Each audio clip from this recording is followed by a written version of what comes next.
Assalamualaikum warahmatullahi wabarakatuh. Sebelumnya, perkenankanlah saya memperkenalkan diri terlebih dahulu. Nama saya Nurhalisa dengan NPM 0056 dari kelas 2B PGSD.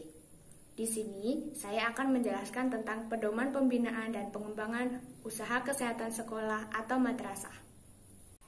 Materi yang akan saya jelaskan yaitu yang pertama tentang pendahuluan, yang kedua penyusunan rencana kegiatan UKSM, yang ketiga pelaksanaan 3 program pokok UKSM dan Starta, yang keempat monitoring, evaluasi, dan pelaporan, yang kelima indikator keberhasilan, dan yang terakhir yaitu penutup. Bab yang pertama yaitu tentang pendahuluan, adapun latar belakangnya. Berdasarkan hasil pengamatan dan pemantauan yang dilakukan oleh tim pembina tingkat pusat, ternyata masih cukup banyak sekolah yang belum melaksanakan UKSM secara baik dan benar. Terutama disebabkan karena kurangnya pembinaan, buku-buku pedoman pembinaan dan pengembangan UKSM, kesadaran, komitmen, dan kerjasama dari 4 kementerian. Di samping itu pula, masih kurangnya pelatihan untuk pembinaan dan pelaksanaan UKSM guna peningkatan pemahaman dan wawasan. Adapun sasaran pedoman pembinaan dan pengembangan UKSM ini adalah tim pembina UKSM dan tim pelaksana UKSM di sekolah atau madrasah baik negeri maupun swasta. Tujuan dari pedoman pembinaan dan pengembangan UKSM ini yaitu yang pertama sebagai pedoman penyelenggaraan pembinaan dan pengembangan UKSM bagi tim pelaksanaan UKSM dalam menyusun program dan kegiatan UKSM. Yang kedua, membantu warga sekolah dalam memahami dan melaksanakan trias UKSM, guru dan kepala sekolah sebagai tim pelaksana UKSM dalam memahami dan menguasai cara melakukan 3 program pokok UKSM atau yang biasa disebut dengan trias UKS. Yang ketiga, pelaksanaan program harus dilakukan secara terpadu, terarah, intensif, dan berkesinambungan. Yang keempat, membantu guru dan kepala sekolah dalam mempersiapkan sarana dan prasarana UKSM di sekolah. Yang kelima, membantu guru dan sekolah sebagai tim pelaksana UKSM dalam memahami, monitoring, evaluasi, dan pelaporan pelaksanaan UKSM. Dan yang terakhir, membantu tim pelaksana pada tingkat kecamatan, kabupaten atau kota, dan melaksanakan pembinaan dan pengembangan UKSM. Adapun ruang lingkupnya, yaitu tim pelaksana UKSM dalam pembinaan dan pengembangan UKSM secara berjenjang. Yang kedua, tim pelaksanaan UKSM dan mengimplementasikan trias UKSM atau di sekolah. Bab yang kedua yaitu tentang penyusunan rencana kegiatan UKSM.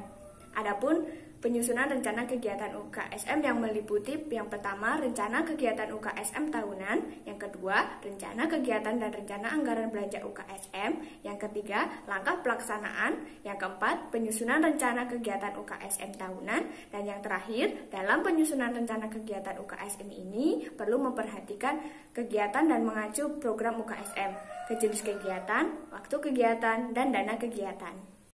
Tugas dan tanggung jawab 4 kementerian yang terdiri atas Kementerian Pendidikan, Kementerian Kesehatan, Kementerian Agama, dan Kementerian Dalam Negeri. Kalian bisa melihat contoh rencana kegiatan UKSM di sebelah pojok kiri. Bab yang ketiga yaitu tentang pelaksanaan trias UKSM dan Starta. Adapun pendidikan kesehatan. Pendidikan kesehatan adalah upaya yang diberikan berupa bimbingan atau tuntunan kepada peserta didik tentang kesehatan yang meliputi seluruh aspek kesehatan pribadi, seperti fisik, mental, dan sosial, agar kepribadiannya dapat tumbuh dan berkembang dengan baik melalui kegiatan kurikuler dan ekstrakurikuler.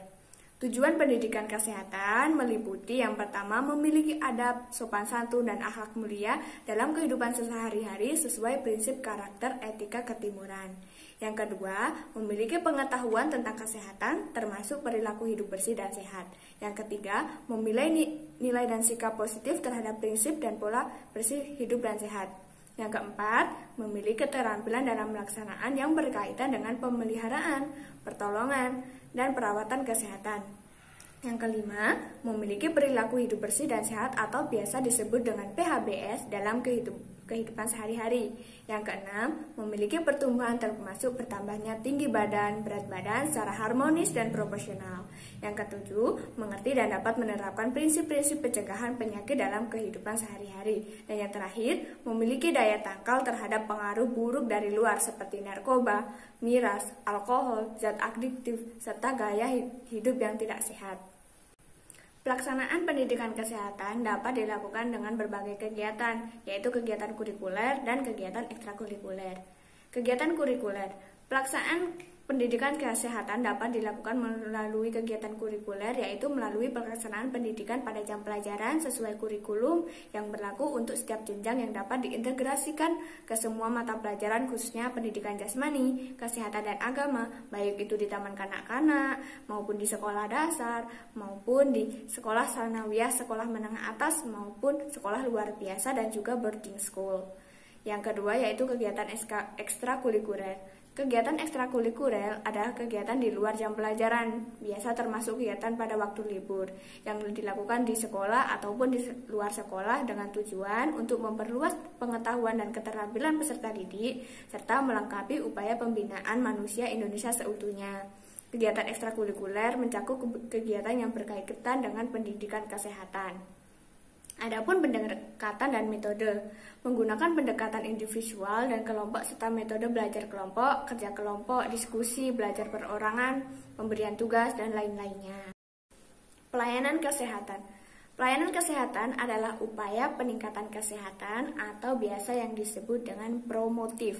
Pencegahan biasa disebut dengan preventif, pengobatan biasa disebut dengan kuratif, dan pemulihan biasa disebut dengan rehabilitatif yang dilakukan terhadap peserta didik dan lingkungannya.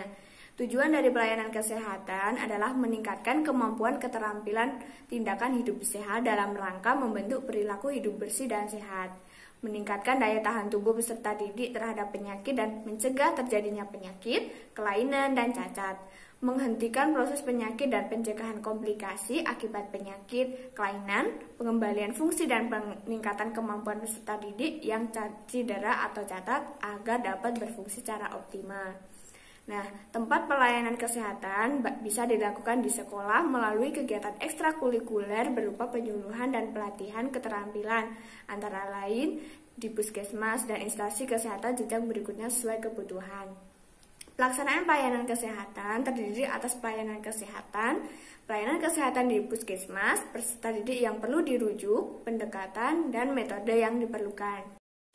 Pembinaan sekolah sehat, saya akan menjelaskan secara detail. Yang pertama yaitu lingkungan sekolah.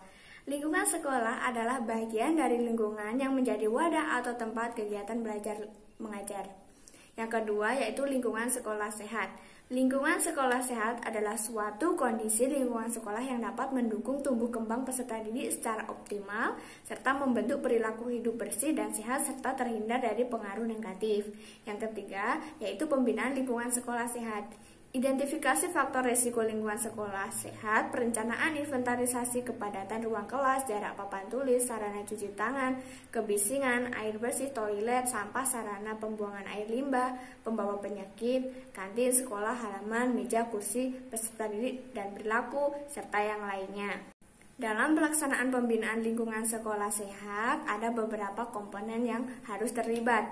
Yang pertama yaitu kepala sekolah, yang kedua guru, yang ketiga peserta didik, yang keempat pegawai sekolah, yang kelima komite sekolah, dan yang keenam yaitu masyarakat. Bab yang keempat yaitu monitoring, evaluasi, dan pelaporan. Monitoring adalah suatu kegiatan yang dilakukan dalam rangka pengawasan, pengontrolan, atau pengendalian terhadap suatu objek kegiatan yang akan, sedang, atau yang sudah dilakukan. Tujuan dari monitoring ini yaitu mengetahui sampai sejauh mana manfaat maupun keberhasilan dari kegiatan yang telah dilaksanakan, serta mengetahui kendala-kendala dan hambatan-hambatan, sekaligus untuk mengetahui penyimpangan-penyimpangan yang mungkin terjadi baik pada tahap perencanaan pelaksanaan dan pencapaian dari kegiatan yang dilaksanakan. Sasaran dari monitoring adalah manajemen atau organisasi, serta berbagai kegiatan pembinaan dan pengembangan UKSM yang dilakukan oleh tim pelaksana UKSM, termasuk guru, kepala sekolah, peserta didik, dan seluruh warga sekolah, serta sarana prasarana yang mencakup pelaksanaan UKSM. Evaluasi. Evaluasi adalah salah satu kegiatan pembinaan melalui proses pengukuran hasil yang dicapai dibandingkan dengan sasaran yang telah ditentukan sebagai bahan pengumpamaan, perencanaan, dan pelaksanaan UKSM yang akan datang. Tujuan evaluasi yang pertama memberikan umpan balik sebagai dasar pengumpamaan program pembinaan dan pengembangan. Yang kedua, mengukur keberhasilan seluruh program yang dilaksanakan pada akhir kegiatan. Yang ketiga, untuk mendapatkan bahan-bahan informasi tentang pelaksanaan program yang telah disusun.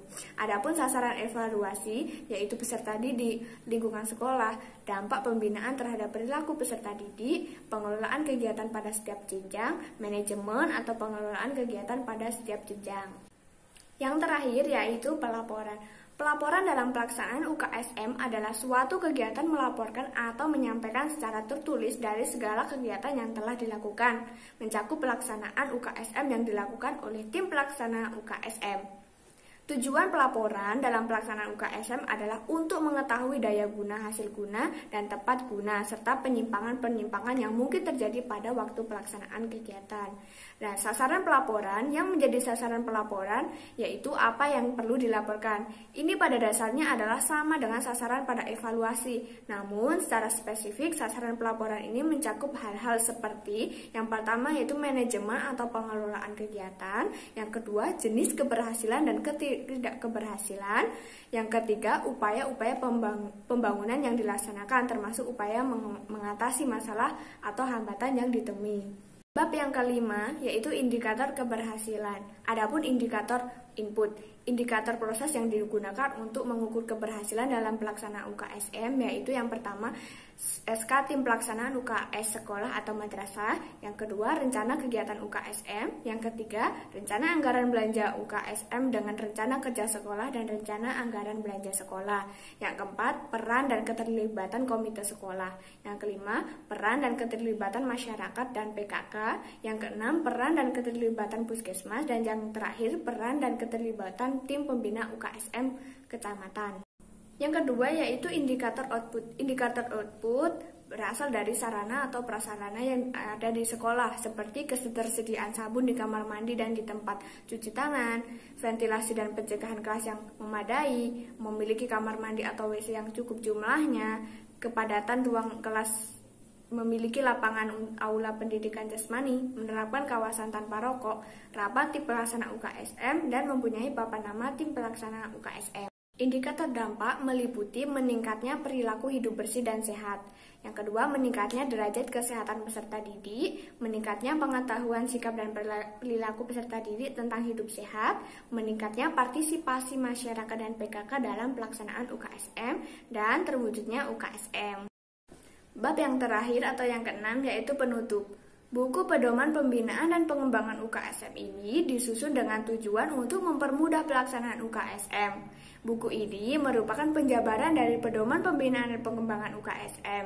Dengan adanya pedoman pembinaan dan pengembangan UKSM, diharapkan dapat melaksanakannya dengan tertib, baik, dan benar sehingga upaya meningkatkan perilaku hidup peserta didik dan lingkungan sekolah yang bersih dan sehat dapat tercapai.